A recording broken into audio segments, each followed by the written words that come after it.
बोधकथेचं नाव आहे गरीब शेतकरी. एक गरीब शेतकरी होता. त्या चाकरे कसण्यासाठी थोडीच जमीन होती. त्या जमिनीत तो आणि त्याचे कुटुंब घाम गाळून आपल्या गरजा भागवत होते. कमी जमीन असल्यामुळे त्याचा फक्त प्राथमिक गरजा भागत असे. या कारणामुळे तो नेहमी दुःखी असे. त्यास वाटे की आपल्यालाही इतरांप्रमाणे जास्त जमीन असावी. त्यासाठी तो सारखे म्हणत असे की मला भरपूर जमीन मिळाली तरच मी सुखी होईन. तो नेहमी यांसाठी देवाकडे मागणी करत असे. देवानेही एक दिवस त्यास दर्शन द्यायचे ठरवले. एक दिवस तो सकाळी जागा झाला. तो समोर देवाचेच दर्शन झाले. त्याला खूप आनंद झाला. आता आपली इच्छा पूर्ण होईल असे त्याला वाटले. त्याने देवाला नमस्कार करून विनंती केली की देवा, मला भरपूर जमीन मिळवून दे. देवाने सांगितले, तू आता पळायला सुरुवात कर.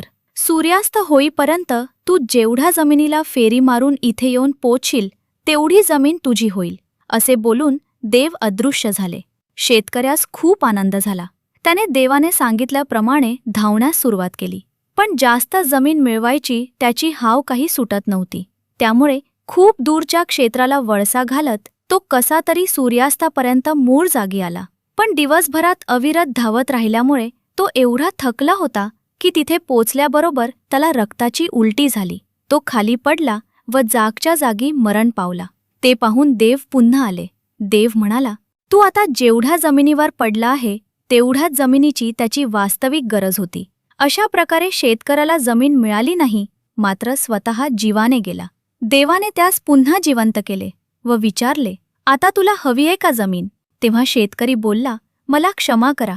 इथून पुढे मी खूप कष्ट करेन आणि स्वतःच्या जीवावर जमीन घेईल. देव प्रसन्न होऊन अदृश्य झाला.